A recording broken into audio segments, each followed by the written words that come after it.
Hoje, quinta parte sobre o Espírito Santo, nós vamos falar sobre uma aliança. Uma aliança no Espírito, uma aliança com o Espírito Santo. Mas como viver isso? A Bíblia nos explica, e nós vamos ver, abra comigo, lá no livro de 2 Coríntios capítulo 3, que somente pelo Espírito nós podemos viver essa aliança.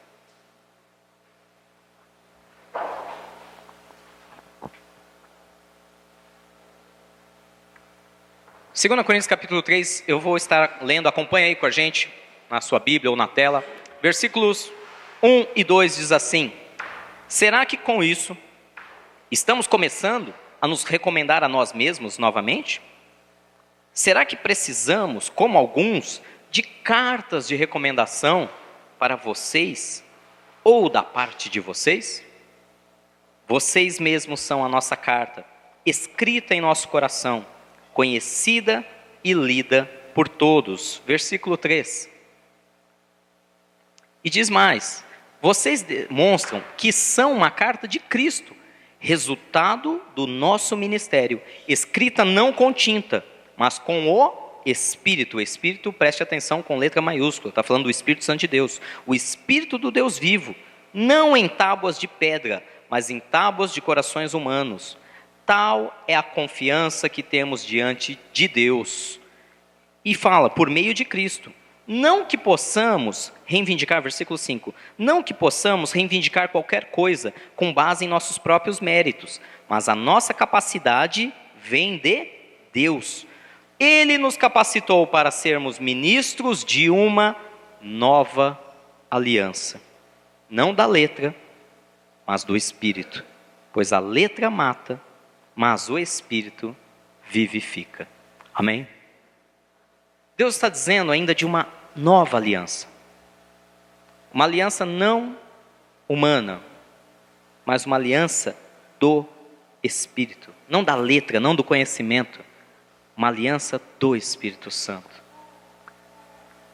Olha que interessante. Nos últimos meses, principalmente nós, os pastores dessa igreja, nós temos conversado e orado muito sobre o que Deus espera de nós. O que Deus espera do aprisco? O que Deus está fazendo na aldeia da Serra? O que Deus está fazendo em Barueri, Santana de Parnaíba? O que Deus está fazendo aqui em Jandira, Itapevi, Osasco, região? Porque nós estamos convictos de que não somos nós que fazemos nada para o reino de Deus. Deus está se movendo. Ele é dono de tudo. Ele é o Senhor de tudo. Ele tem tudo sob controle e Ele tem um plano perfeito para toda a humanidade. Para mim, para você, para nossas famílias. E Ele está se movendo em direção a esse plano perfeito. O máximo que nós podemos fazer é: qual é o plano de Deus? Como Deus está se movendo? Para onde Deus está se movendo? Ah, é assim? Então eu vou me alinhar com esse plano de Deus. E aí não tem jeito de dar errado. Porque se é o plano de Deus, vai dar certo. Se eu me encaixar nesse plano que já é perfeito, tudo vai correr bem. Então nós temos conversado muito para tentar entender de Deus. Deus, o que o Senhor espera de nós como igreja? Nós, como eu sempre digo aqui, não somos melhores nem piores que igreja nenhuma. A diferença é que Deus tem um propósito específico para cada congregação, para cada corpo, para cada ajuntamento de pessoas num determinado local. E não é de hoje, já nesses 5 anos que nós completamos aqui como igreja, que Deus tem sempre dito que não está preocupado em multidões que lotam a igreja. É óbvio que se você seguir uma lógica, com o passar do tempo, nós seremos muito mais numerosos. Nós começamos aqui com um grupinho. Eu lembro que o grupo original que começou com a gente aqui não tem 10. Eu estava contando isso outro dia com o pastor Jairo e com o pastor Maurício. Dos que começaram com a gente no primeiro dia, nós não temos 10 daqueles entre vocês. E hoje, contando já com adultos, com crianças, com os nossos amigos que estão sempre nos visitando, nós estamos chegando no número próximo a 120. Eu falo, 120? Por que tem sempre só 70, 80? Eu não sei, isso aí é um outro revezamento que a gente não consegue entender. Vocês devem combinar, eu brinco que vocês combinam entre vocês. Você vai hoje? Vou, então hoje eu fico em casa. Porque é um revezamento, eu acho que é para não encher as cadeiras, não sei o que acontece. Mas nós estávamos acompanhando a listagem, juntando as crianças, que são bastante numerosas, graças a Deus por isso. Pessoal do infantil que o diga, né? Nós chegamos perto de 120. E é óbvio que com o passar do tempo seremos 150, 200, é um crescimento natural. Mas não nos preocupamos em ter milhares abarrotando uma igreja. Nós nos preocupamos com que aqueles que estejam, sejam quantos forem, sejam 5, sejam 20, sejam 100, sejam 200. O mais importante é que aqueles que estejam aqui sejam de fato, cristãos. Pastor, tem como estar na igreja e não ser cristão? Tem. Eu vou te dar um exemplo. Um exemplo bem simples. Eu já era convertido ao cristianismo há muitos anos. E eu lembro quando eu e minha esposa nos casamos, nós éramos na época, se eu não me engano, diáconos. Isso, nós éramos diáconos. Então nós já tínhamos uma caminhada, já tínhamos anos de experiência, já tínhamos um cargo na igreja. Mas aí eu chegava em casa e eu discutia com ela por qualquer bobeira. E ela chegava em casa e discutia comigo por qualquer bobeira. Você fala, não, mas isso é briga de casal, todo casal tem. Sim, desde que não deixe o Espírito Santo entrar. E era isso que a gente não fazia, a gente não deixava o Espírito Santo cuidar do nosso casamento. Puxa, pastor, vocês não tinham feito casados? Não, a gente nem sabia que essa ferramenta existia. Olha que bênção que vocês têm hoje, a ferramenta está aí disponível. Para deixar que o Espírito Santo conduza o teu casamento. E eu lembro, e não é vergonha nenhuma, a gente fala isso hoje com alegria. Quão difíceis foram nossos 3 primeiros anos de casado. Quantas vezes nesses 3 primeiros anos de casamento os dois pensavam em desistir? Quantas vezes? Pastor, foi tão ruim assim? Foi muito ruim. Pergunte para ela. Para ela foi pior do que para mim. 3 anos de casamento que você fala, isso é casar? E é isso que é ser casado? Meu Deus, eu não quero mais não. Quero ficar solteiro. Era muito ruim, gente. Porque tudo. Mas não tem a fase legal, a parte de lua de mel? Tem a fase legal, tudo é novidade. Mas por qualquer bobeira. Olha, eu quero dormir com a janela aberta porque eu estou com calor. Não, mas eu não durmo com a janela aberta porque pode entrar um bicho. Pronto. Bastava isso. Gente, não estou de brincadeira. Bastava isso. E era 1 semana de discussão e cara virado um para o outro. Mas isso é normal. Não, é normal para o padrão do mundo. Para quem estava dentro de uma igreja há quase 20 anos, não, quase 20 não, a gente já estava na época uns 7 anos, vai. Para quem já estava quase 10 anos andando com Deus, é inadmissível um comportamento desse. Eu me recordo quando nós fomos levantados como pastores, a primeira igreja que a gente foi pastorear, a gente foi ser co-pastor de uma igreja em Pirapora do Bom Jesus. E aí você fala, já era pastor agora, né? Agora o cara é pastor, agora vamos esperar um comportamento 100% cristão do cara. Vai esperando. Eu lembro um dia que chegou uma irmã, uma diaconisa, ela veio de outra igreja. Porque tem muito isso, né? Abre uma igreja nova, ela é a novidade do pedaço. Então algumas pessoas das igrejas ao redor vêm, vamos lá ver se é boa, se for eu já fico. Né? Algum pessoal que está insatisfeito com as igrejas da região vai atrás da igreja nova. Eu não gosto disso, eu abomino isso, mas infelizmente é assim que vai funcionar em alguns lugares. Então a gente começou uma igreja nova, chegaram algumas pessoas já convertidas, e veio uma irmã, ela era excelente no trabalho. Uma diaconisa daquelas, sabe? O pessoal chamava, eles tinham um apelido, não sei se aqui em São Paulo usa isso, mas no interior eles falavam, é um pé de boi. Pé de boi é aquilo que, palpa toda a obra, sabe? Faz de tudo, resolve tudo. E essa irmãzinha, ela era dessas. Mas ela era chata demais, gente. Gente, pensa numa pessoa chata. Sabe gente chata? Você conhece gente chata? Conhece? Ela era muito chata. Por exemplo, se ela estivesse aqui agora, ela já teria vindo aqui, dobrado essa toalha e me dado uma bronca. Porque ela falou, imagina, vai deixar isso aqui toda mutuada. Não, que feio, pastor. Então, às vezes você estava pregando, ela ia lá. No meio da pregação. Cara fechada.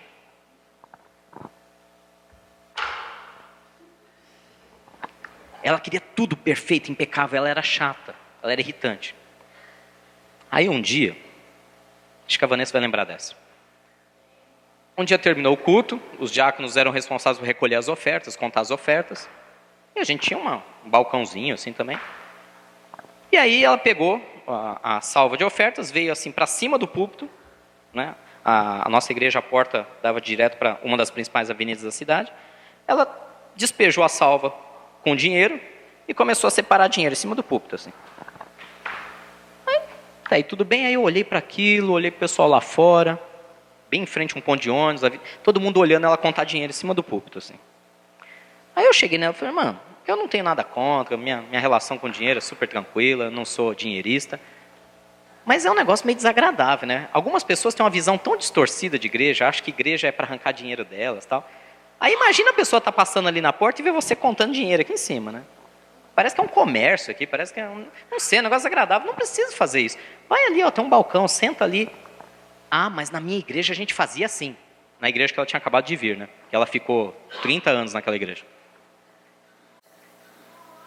O que você esperaria de um pastor cristão de verdade? Paciência, mansidão, domínio próprio. O que esse ser aqui que vos fala fez? Como é que é? Eu não entendi, fala de novo. Não, na minha igreja a gente fazia assim. Eu juntei o dinheiro, coloquei dentro do envelope. Então volta para lá agora e some daqui. Ela não acreditava, ela achou que eu estava brincando. E eu fiquei assim, apontando para a porta. E ela ficou olhando para minha cara, achando que eu estava brincando. Eu falei, tá esperando o quê? Some daqui. Nunca mais quero ver tua cara. Suma daqui agora. Coitada dessa mulher, ela foi embora. Ela foi.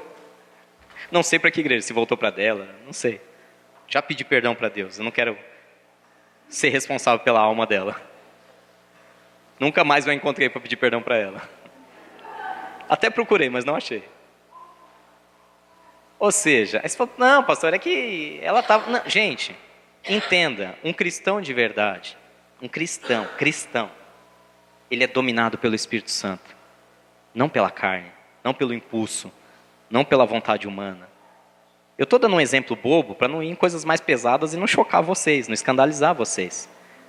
Mas só para vocês terem ideia, um cara que já é pastor e que trata uma pessoa com arrogância, soberba, extrema autoridade, que não sabe dialogar, que não consegue ser contrariado, que manda uma pessoa embora da igreja só porque ela comentou, mas na minha igreja era assim. Essa pessoa não está sendo dominada pelo Espírito. E eu não tenho vergonha nenhuma de admitir para vocês, eu já era um pastor e não era dirigido pelo Espírito. Não era. Não era. Onde que eu quero chegar com tudo isso? Que o que Deus planejou para nós aqui é sermos pessoas que andam no Espírito, pelo Espírito e através do Espírito. Se nós vamos ser 1.000, 10.000, se nós vamos ser 200, isso é outra história. Com o tempo, Deus dará o crescimento. Mas o mais importante é que sejamos cristãos verdadeiros. Pastor, mas olha, não é fácil. Vamos voltar? Isa, volta por gentileza, nesse texto mesmo, primeiro versículo aqui, o versículo 1. Olha o que Paulo está dizendo. Será que com isso nós estamos começando a recomendar a nós mesmos para vocês? Será que nós estamos fazendo autopropaganda? Olha, eu, Paulo, sou o cara e olha, venham e me recebam com toda a pompa porque eu sou muito bom. E aí ainda ele fala, será que precisamos, como alguns, de cartas de recomendação para vocês ou da parte de vocês? Será que nós como igreja, ou nós como líderes, nós precisamos nos vangloriar do que nós estamos vivendo? De maneira nenhuma. Olha onde está a nossa alegria. Diz no versículo 2, vocês mesmos são a nossa carta, escrita no nosso coração, conhecida e lida por todos. Meu irmão, deixa eu te falar uma coisa. Você é uma carta. Goste disso ou não. Em tempos de modernidade, eu diria que você não é nem mais uma carta, você se tornou um outdoor. Ou melhor, vamos para a tecnologia. Você se tornou um banner onde você abre qualquer página da internet, qualquer aplicativo e está lá um banner bem grande mostrando você. Nós somos lidos por tudo e todos. Se você não percebe, as pessoas que trabalham com você ficam te lendo.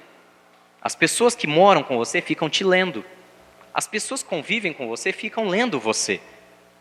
Você é uma carta. A diferença é o que essas pessoas estão lendo. O que você está se tornando? Uma revista de fofoca? Oi? Não, eu sou um desenho, eu sou uma história em quadrinhos animado. Estou sempre fazendo todo mundo rir. Não, eu sou um conto de fadas, pastor. Eu sou uma carta, olha, um verdadeiro romance as pessoas leem quando olham para mim. Pastor, ultimamente eu acho que eu estou mais para filme de terror. História macabra. Você é uma carta. As pessoas... Gente, é inconsciente. Você está lendo as pessoas e as pessoas estão te lendo. É inconsciente. É por isso que a gente coloca tanto julgamento, tantos pré-conceitos. Daí vem o termo, né? Nós temos conceitos antes de conhecer. Antes de conhecer alguém, antes de conhecer algo, nós colocamos conceitos pré-determinados e muitas vezes ficamos, não quero saber disso aí não. Sem saber o que está por trás. Paulo diz que nós somos uma carta. Vocês são a carta de Cristo, vocês são nossa carta como cristãos, nós como pastores e representantes dessa igreja, nós temos algo a oferecer. Então, quando alguém olha para você, que tem caminhado com a gente já há um bom tempo, que está vivendo isso que nós estamos falando, as pessoas automaticamente associam, puxa, é aquele pessoal que não é corrupto, que não é avarento, que não fica explorando ninguém financeiramente. É isso que as pessoas leem. E no versículo 3, por gentileza, pode passar para o próximo. Vocês demonstram que são uma carta de Cristo, não são a carta do aprisco da igreja. Vocês são a carta do próprio Cristo, resultado do nosso ministério, escrita não com tinta, mas com o Espírito de Deus. Como que se escreve essa carta? Somente pelo Espírito de Deus. Como viver isso? Somente pelo Espírito de Deus. E ainda diz mais, não em tábuas de pedra, mas em tábuas de corações humanos. Tal é a confiança que nós temos diante de Deus por meio de Cristo. Versículo 5, pode passar. Não que possamos reivindicar qualquer coisa com base nos nossos próprios méritos, mas a nossa capacidade vem de Deus. Ou seja, o que Paulo está dizendo? Trazendo para o agora. Se vocês são de fato os cristãos que andam no Espírito, cartas escritas pelo Espírito, e que andam numa aliança do Espírito, todos ao seu redor vão ver isso. Todos vão notar. O mérito é do Rogério? É do Jairo? É da Vanessa? É da Vilma? É do Maurício? É do Edinho? Não. O mérito não são dos líderes que os acompanham. Não são daqueles que estão investindo na vida de vocês espiritual. Nós não podemos reivindicar esse mérito. Não é nossa. A capacidade vem de Deus. Mas o que eu amo, esse versículo 6 diz, Ele nos capacitou, Ele, o próprio Senhor, o próprio Espírito, para sermos ministros de uma nova aliança, não da letra, mas do Espírito, porque a letra mata, o Espírito vivifica. E agora eu vou começar, de fato, a explorar um assunto muito polêmico. Pastor, eu conheço a Bíblia. Satanás também. Satanás conhece ela melhor que você, acredite em mim. Ele conhece muito bem a Bíblia.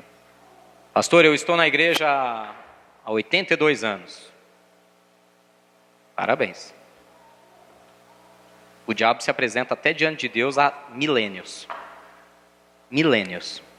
A Bíblia não diz que Jó estava lá e o diabo estava ali rodeando a terra, aí os anjos estavam ali adorando a Deus e o diabo foi e se apresentou ante a face de Deus. Ai, pastor, que absurdo. Não, é o que a Bíblia, não sou eu. A Bíblia diz que o próprio Satanás foi e se apresentou diante de Deus. E aí Deus todo feliz, tá vendo ali meu servo Jó? Não dá outro na terra igual esse. E ainda Satanás abusado, tira tudo dele para ver se ele não blasfema contra você. Deixa eu infernizar um pouquinho a vida dele. Gente, estar na igreja há um dia, há 80 anos, não faz diferença. Se você não anda no Espírito. Amém? Conhecer a Bíblia inteira. Ter lido do Gênesis 1:1 até o último versículo de Apocalipse. Ter lido a Bíblia 10 vezes. Se você não anda no Espírito, não vai fazer diferença alguma na tua vida. Alguma. O que Paulo está dizendo é que a letra mata, o Espírito vivifica. Vamos separar bem as coisas aqui. Eu não estou dizendo que não tem que ler, não estou dizendo que não tem que conhecer e não tem que saber a Bíblia. Tem. Conhecimento é necessário, é a base. O conhecimento é a base, é o alicerce para construir algo. Eu não vivo uma vida no Espírito sem antes fazer o alicerce, sem antes conhecer a palavra de Deus, sem antes estudar a palavra de Deus, sem antes mergulhar na palavra de Deus. Mas ela é o alicerce. Ela é a base. E depois são as colunas, as vigas. Mas o que vai fazer a coisa ficar uma edificação, de fato, é andar no Espírito. E onde eu quero chegar com isso?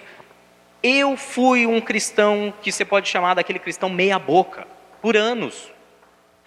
Eu fui. Eu cheguei a me tornar um pastor e era um pastor muito meia boca. Por quê? Desculpe o termo pejorativo. Porque eu não andava no Espírito. Eu tinha visitações do Espírito? Tinha. Tinha momentos que o Espírito Santo vinha, me enchia? Tinha.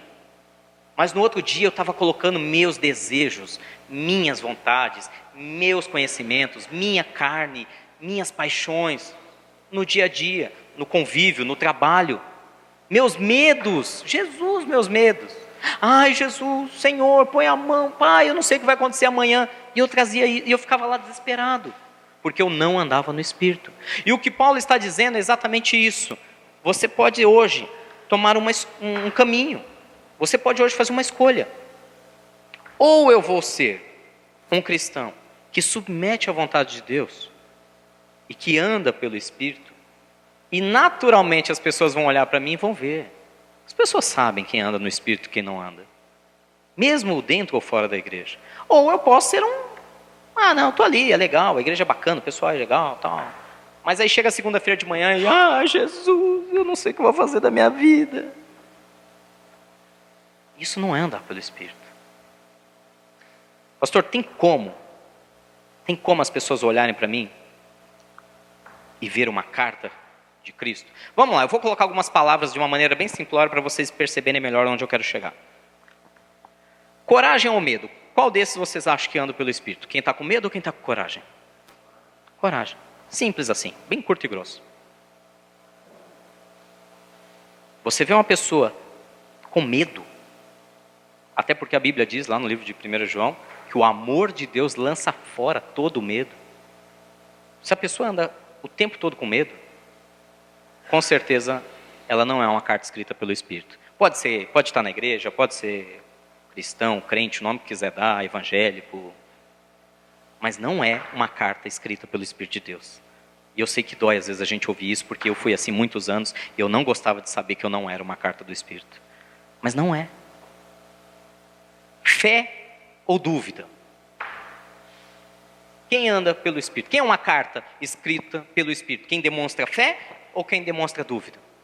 Quem demonstra fé. Quem é uma carta escrita pelo Espírito? Quem, independente da circunstância, está feliz ou quem está triste? Vou fazer um adendo. Você pode ter momentos de tristeza como qualquer ser humano. Situações vêm e nos pegam e nos abatem. Mas a Bíblia diz, eu posso estar desanimado, abatido? Nunca. Destruído? Nunca. Você pode ter momentos de tristeza, claro. Eu choro de tristeza. Tem momentos que te pega e você fala, puxa, essa eu não estava esperando. Mas aí é como a gente acabou de declarar, né? Se o choro dura uma noite, a alegria vem pela manhã. É a diferença de quem anda no Espírito. E aí eu volto a perguntar, quando as pessoas olham para você, que carta elas estão vendo? Que tipo de carta elas estão lendo? Pastor, tá bom, eu já entendi como tem que ser, mas eu não consigo. Eu tenho medo, eu tenho dúvida, eu tenho falta de fé. Vamos lá, mais uma. Quem glorifica Deus ou quem murmura? Quem é a carta escrita pelo Espírito? Está claro isso para vocês? Imagina a situação, você se encontra comigo, me encontra na rua. Aí bate um papo, eu estou saindo, eu bato o carro. Faço uma besteira, eu estou desatento, eu bati o carro. Aí você presta atenção naquilo que vai sair da minha boca. Na hora que eu bati o carro, você está ali olhando. E aí você presta atenção. E grosseiramente, eu vou colocar sempre uma coisa, um ou outro aqui para facilitar o entendimento. Eu tenho duas opções. Eu posso bater o carro e falar, glória a Deus. Mesmo desanimado, mas glória a Deus. Ou eu posso dizer, Jesus, só me faltava essa. Quando você vê, mesmo desanimado, glória a Deus. você vê que a pessoa anda por quem? Pelo Espírito. Ah, mas essa pessoa é um robô, não tem sentimentos? Não, nada disso. Essa pessoa é guiada pelo Espírito. E agora é o ponto mais importante. Mais do que ser uma carta escrita, mais do que demonstrar ser uma carta escrita pelo Espírito, eu quero que você entenda que é impossível, vou repetir, é impossível ser uma carta escrita pelo Espírito se o Espírito não fizer essa obra. Você na sua força não consegue. Gente, na nossa força, se eu receber uma chamada agora dizendo que eu tenho que pagar um valor amanhã que eu não tenho, na minha força, eu vou sentar aqui e chorar. Na minha força. Mas se eu deixar o Espírito Santo agir na minha vida, eu vou olhar para isso e vou falar, tá bom, não fui eu que fiz essa dívida, também não tenho dinheiro para pagar ela, mas eu estou em paz porque eu sei que até amanhã Deus vai prover. Mas não sou eu. Vocês estão entendendo? Não sou eu que tomo essa decisão. Não, eu vou tomar essa atitude porque eu sou forte, eu sou bom. Não. Eu simplesmente abro e falo, Espírito, faz porque eu não consigo. Esse é o segredo. Eu não sei se você prestou atenção, mas a carta é escrita por quem? Pelo Espírito. Volta, Isa, volta lá, volta. Cadê? Mais um, o versículo, isso. Vocês demonstram que são uma carta de Cristo, resultado do nosso ministério, versículo 3. Escrita não com tinta, mas com o Espírito. Não é você que escreve a carta, você é só a carta. Você não é a mão que pega a caneta, você é só a carta. Eu e você somos apenas o papel. Amém? Você está entendendo isso? Eu e você somos apenas o papel. Tem como o papel querer falar, não, eu vou melhorar minha letra? O papel é papel. Quem escreve no papel é o Espírito. A única coisa que nós, como papel, podemos fazer na nossa humanidade é, tá bom, Espírito, escreve em mim. Faz do seu jeito. Tira o medo, tira a angústia, tira a tristeza, tira a dor, tira esse lamento, esse murmúrio, essa preocupação com o amanhã. Tira de mim essa ira, que quando eu vou ver eu já estou brigando, tira de mim. Tira de mim essa coisa de julgar, eu estou julgando o tempo todo. Tira de mim, Senhor, essa falta de confiança. Espírito, faça. Se fizermos essa aliança, o Espírito vem. Meu irmão, se você está vivendo situações que não consegue sequer, às vezes, conviver no casamento, às vezes com, com relação de trabalho, você não consegue lidar com os colegas de trabalho, porque pessoas são chatas. Tem gente que é chata, eu já falei isso para vocês aqui. Eu acabei de contar a história da diaconisa, que era muito chata. Tem gente que é chata. Agora, o que o Espírito quer quando põe uma pessoa tão chata perto de você? Já parou para se perguntar? Já? Hã? O Espírito Santo é muito perfeito. Ele te coloca para trabalhar do lado da pessoa mais chata do mundo, mais insuportável. E aí você começa a orar, Deus, tira essa pessoa daqui. Senhor, tira essa pessoa de perto de mim. Ou então, Senhor, me promove, me leva para uma outra empresa melhor, porque eu não quero ficar do lado. Mas você está orando e não está querendo ouvir o que o Espírito tem a dizer. Você já pensou em fazer a seguinte oração? Espírito Santo, fala comigo, o porquê que o Senhor colocou essa criatura tão chata do meu lado? Sabe por que você não faz essa oração? Porque você corre o risco de ouvir. Porque eu quero trabalhar a sua paciência. Porque eu quero trabalhar a sua mansidão. Porque eu quero trabalhar o seu coração. Ela é só um instrumentinho. Ela é uma lixa. Mas quem que vai ser lixado é você. Amém? É que a gente não gosta. Olha, Rogério, você gosta de sofrer? Eu não, até eu que sou bobo não gosto. Ninguém gosta de sofrer, ninguém gosta de passar dor, ninguém gosta de ter aflição. A diferença é, quando essas coisas acontecem, será que Deus está querendo trabalhar comigo? Porque a nossa primeira oração, mais simples, mais óbvia é, Deus, me livra desse problema. Porque a gente não quer passar dor, não quer passar o sofrimento. Eu sou assim, não sei vocês. Mas quando uma coisa ruim acontece comigo, a primeira coisa que eu peço, Deus, me livra disso.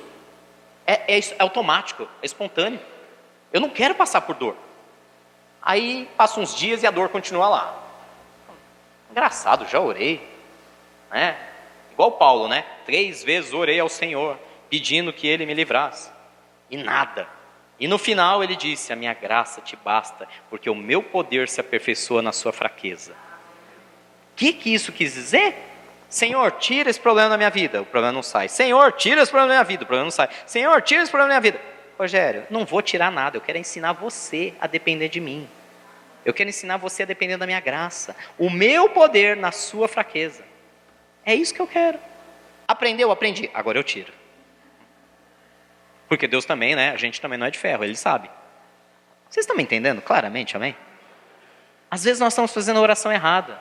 Às vezes nós estamos falando: Deus, me livra. Deus, resolve isso para mim. E Ele fala: não, eu quero trabalhar é você. Eu quero lixar é você. Eu quero entrar no seu coração. Eu quero escrever com o meu espírito no seu coração. Na hora que você for uma carta, que a pessoa olha para você, o mundo está desabando e você está, glória a Deus, igual um louco.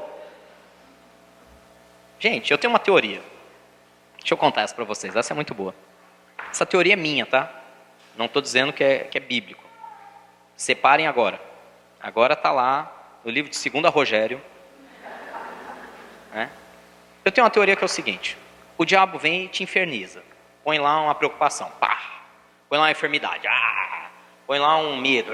Põe um sentimento maligno no teu coração. Sei lá. Aí você dá trela para ele. Você cai na dele. E ele, conseguiu o que eu queria. Você vai lá, a gente estava lá batendo papo, a ilustração que eu coloquei, aí eu estou saindo com o carro, eu bato o carro e só que me faltava, Jesus, acabei de comprar, não é possível, como que eu vou pagar isso agora? E olha, o seguro está vencido, meu Deus do céu. Era tudo que o diabo queria, era tudo que o diabo queria. E ele fica feliz da vida. Mas eu tenho uma teoria que é o seguinte: eu estou saindo e eu bato o carro, eu simplesmente dou risada e falo: glória a Deus. O diabo olha e fala: oi? Não, peraí, o cara bateu o carro, está rindo e dando glória a Deus, agradecendo a Deus. Não, esse cara é maluco. Eu vou tentar outra coisa. Aí eu saio do carro, o carro está amassado, aí vem um outro de bicicleta e me atropela. Olha que a coisa vai ficar feia. Aí eu caio, machuco o joelho. Aí eu levanto, pulando uma perna só e falo: glória a Deus. Sabe que a minha teoria é que o diabo chega uma hora e fala: com louco não se brinca. Eu desisto. Essa criatura é maluca. Quanto mais eu bato, mais alto ele glorifica a Deus. Essa é a minha teoria, mas que tem um fundamento bíblico muito profundo. Se em cada circunstância da vida você olhar e falar: olha, isso aqui é difícil, mas antes de sair algo da sua boca, você respirar fundo e falar: Deus, eu ponho nas tuas mãos, Espírito. Eu quero essa aliança de andar no Espírito, pelo Espírito, de ser uma carta escrita pelo Espírito. Faz isso e solta um: glorificado seja Deus. Dá uma de Jó. Sabe Jó? Lembra da história de Jó? Veio um e falou: Jó, a casa onde todos os seus filhos estavam reunidos celebrando, caiu e todos morreram. Aí, quando um estava terminando a notícia, chegou outro e falou: Jó, sabe o seu gado, todos os seus animais? Roubaram. E aí, quando ele estava quase para falar alguma coisa, chegou um terceiro e falou: sabe a sua plantação? Veio um povo inimigo e colocou fogo em tudo. O que ele fez? Louvado seja o nome do Senhor. O Senhor deu, o Senhor tirou. O que a mulher dele falou para ele? Você está maluco? Amaldiçoa Deus e morre, não falta mais nada. E aí o que ele respondeu? Como uma louca você está falando, mulher, você é maluca. Maluco é você. Deus deu, Deus tirou. Glorificado seja o nome do Senhor. Gente, você acha que o diabo pode com uma coisa dessa? Você acha que o diabo lida com alguém que anda no espírito desse jeito? Não tem como. O mundo espiritual entra em parafuso, porque não tem lógica. Eu bato, a pessoa chora, eu bato, a pessoa chora, eu bato, a pessoa chora. Eu bato, ela dá risada, fala: vou fazer o quê? Se eu bater, ela vai glorificar a Deus? Eu vou parar de bater, porque uma coisa que o diabo... Vocês acham que o diabo quer infernizar a tua vida? Não. O maior objetivo do Satanás é que você deixe de glorificar a Deus. É diferente. Às vezes a gente se acha muito, né? A gente acha que a gente é o centro do universo, o umbigo do mundo, né? Não, o diabo está fazendo isso porque ele quer me infernizar. Não, o diabo está nem aí com você. Ele quer que você deixe de glorificar a Deus. A briga do Satanás é com Deus, ele quer machucar ao pai. E como ele não aguenta com o pai, ele bate nas crianças. Vocês estão me entendendo? Amém? Ele não aguenta bater no pai, então ele vai bater em quem? Nas crianças, que são pequenininhas, eu e você. Ele está ligando para a gente, ele não dá mínimo para a gente, ele só quer machucar Deus. E como que ele faz isso? Quando nós deixamos de glorificar a Deus. Então ele bate em você, em vez de você glorificar a Deus, você fala, você murmura, Deus, você não dá a mínima para mim mesmo, Deus, você não está vendo essa situação, Jesus, nem para me ajudar, de novo Senhor, agora eu desisto. É isso que ele quer, porque quando você declara isso, ele pega essas palavras e atinge o coração de Deus. Essa é a estratégia de Satanás. Ele, com todo respeito, por mais que a gente se ache, eu sou muito bom, nós não somos nada, nem para o diabo. Você acha que ele está preocupado com a tua vida? Ele não está preocupado com a tua vida em si. Ele não quer número de seguidores, ele não quer likes no Instagram. O que o diabo quer é que você deixe de cumprir o seu propósito, que é glorificar a Deus. Ele quer que Deus deixe de ser glorificado. E ele vai nos atacar para isso. Agora, quando a gente deixa o Espírito Santo conduzir, essas atitudes que parecem maluquices para o mundo, começam a ser naturais. O mundo está desabando, mas você está glorificando a Deus. Qual é a opção de Satanás? Gente, eu falo por mim. Não estou diante de Deus, eu falo aqui com muita seriedade sobre esse púlpito. Chega um momento da tua vida, um momento da maturidade cristã, acontece, glória a Deus. Não acontece, glória a Deus também.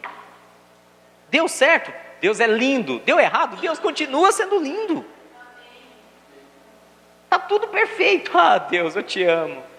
O mundo desmoronou na minha cabeça. Eu te amo do mesmo jeito, Deus. Eu sei para onde eu vou. Nós vamos viver eternamente juntos. Quando você entra nesse ponto de maturidade cristã, de andar no Espírito, pelo Espírito, eu vou te falar uma coisa que parece loucura, mas funciona. O diabo não tem mais acesso. Acabou o acesso dele. Acabou. Porque faça o que fizer, você vai glorificar a Deus, então ele não vai perder tempo com você. Para que ele vai perder tempo com você se ele vê que não funciona mais? Ele vai pegar o outro coitado que está aí do teu lado que ainda não está vivendo isso. Dá uma olhadinha ao seu redor aí. Olha aí. Tenha vergonha não, olha para os seus irmãos aí. Olha para ele, olha para o lado. Eu não vou falar para você perguntar porque pode pegar mal. Mas imagina a cena. Bom, o diabo não está atuando em mim. Ou seja, em algum lugar ele pode estar atuando. E pode estar perto de nós. Ou você é a carta escrita pelo Espírito, com a nova aliança no Espírito, ou você é a criatura chata que está sendo a lixa na vida de alguém. Grosseiramente, hoje eu coloquei nessas duas condições. Gente, eu tinha muita coisa para falar, mas o horário não permite. Então eu já vou adiantando que domingo que vem nós vamos ter que dar uma continuidade nisso aqui de novo. Jesus me ajuda, 6 semanas seguidas. Mas eu prometo que eu vou parar 1 hora. Não, brincadeira. Eu preciso ler só mais um texto. Eu tinha ainda mais outros 3 textos. Isa, pode pular, por gentileza, tudo isso que não vai dar tempo? Vamos só lá para Atos capítulo 9. Isso, 28 e 29. Olha que interessante. Eu vou encerrar aqui, eu prometo. O horário não permite mesmo. Está falando de Paulo. Paulo, antes de se chamar Paulo, ele chamava Saulo. Era o primeiro nome dele, antes dele mudar de nome ao entrar para o cristianismo. Saulo era um judeu, nascido na região de Tarso, na cidade de Tarso, onde hoje é uma cidade da Turquia. Ele era filho de pais judeus, né? Porém, ele nasceu na região turca e a língua culta da época era o grego. E ele falava fluentemente grego, foi educado numa família abastada, né? Tinha boas condições financeiras e ele era um grande perseguidor do cristianismo. Perseguidor, como judeu ortodoxo, ele perseguia os cristãos, literalmente, perseguia a ponto de descobrir onde cristãos se reuniam, entregar eles para o governo romano para que eles fossem assassinados. Né? Só que ele teve um encontro vivo, real, íntimo, não baseado em Bíblia, conhecimento. Lembra? A letra que fica aqui mata, mas o Espírito vivendo em você vivifica. Você pode conhecer Bíblia a vida inteira, se o Espírito não entrar e não fizer uma revolução, não vai adiantar nada. E Paulo estava nessa situação, ele conhecia todas as Escrituras, era um baita de um mestre nas Escrituras, mas o Espírito não habitava nele, e por isso ele perseguia. Quando ele teve um encontro íntimo e real com Jesus, e o Espírito passou a habitar nele, ele começou a pregar lá em Jerusalém, na cidade de Jerusalém. Ele começou a pregar sobre Jesus. Assim Saulo ficou com eles, versículo 28 do livro de Atos, capítulo 9, e andava com liberdade em Jerusalém. Ele ia onde ele queria, pregando corajosamente em nome do Senhor. Mas olha que interessante, falava e discutia com judeus de fala grega, que era a língua culta. Mas estes tentavam fazer o que com ele? Matá-lo. Versículo 30. Olha que interessante. Sabendo disso, os irmãos o levaram para Cesareia, que era uma cidade portuária, né, para pegar um navio, e o enviaram para Tarso, para proteger, para livrar ele da morte. Olha que interessante. A igreja passava por um período de, o que está escrito aí? Paz. Em toda a Judéia, inclusive Jerusalém fazia parte da região da Judéia. Toda a Galiléia, toda a Samaria, ela se edificava, encorajada pelo Espírito Santo, crescia em número, vivendo no temor do Senhor. Eu não sei vocês, mas a primeira vez que eu li esse texto, parecia duas histórias totalmente desconexas. Paulo tinha liberdade, pregava por Jerusalém, mas queriam matar ele. E aí, por que queriam matar? Mandaram ele embora, fugido para outra cidade. Mas a igreja crescia, tinha paz, mas queriam matar o Paulo. Eu fiquei assim, eu falei, Deus. Aí eu fui estudar o texto. E eu entendi, porque quando a gente lê que a igreja passava por um período de paz, crescia, não parece uma coisa bonitinha, florida, tudo bem, tudo tranquilo? Não.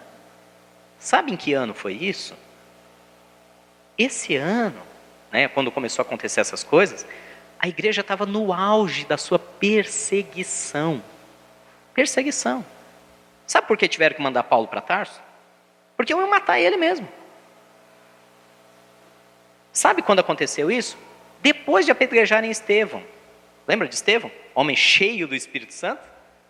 Diácono cheio do Espírito Santo. Que começou a pregar de Jesus e mataram ele no meio da rua, apedrejado. E diz a Bíblia que enquanto atacavam pedras nele, ele viu a glória do Senhor e começou a glorificar Deus, morrendo apedrejado. Gente, que loucura é essa? Essa é a paz que a igreja vivia. O cara está morrendo apedrejado e está glorificando a Deus. Senhor, não lhes impute esse mal. Eles não estão sabendo. Ele fez a mesma oração que Jesus na cruz. Eles não têm ideia do que estão fazendo. Perdoa eles, Jesus. E entregou o Espírito nas mãos de Deus, sendo apedrejado. Ele estava em ira, em raiva, em medo de morrer? Não, ele estava em paz. Então, gente, não deixe. Leia o texto na íntegra. E medita nesse texto. Ao mesmo tempo que Paulo tinha liberdade de pregar no Espírito, corajosamente pelo Espírito, ele fazia isso com fé e ousadia pelo Espírito. Mas as pessoas queriam matá-lo, a ponto de terem colocado ele num barco e falaram, sai daqui que vão matar você. E enquanto Paulo estava saindo, outros estavam sendo mortos.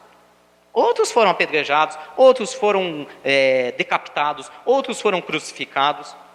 Mas a Bíblia diz que a igreja tinha paz. Não é essa paz que você está pensando, Aldeia da Serra, né? Ah, paz Aldeia da Serra. Não é essa paz. É vizinho querendo te matar. É maluquice. É gente querendo invadir tua casa e pôr fogo. Mas a igreja tinha o quê? Paz. Pastor, isso aí já vai além da minha compreensão. Da minha também. Porque só andando no Espírito, o mundo pode desabar na tua cabeça. As pessoas podem querer tirar literalmente a tua vida, mas você dormir igual um bebê.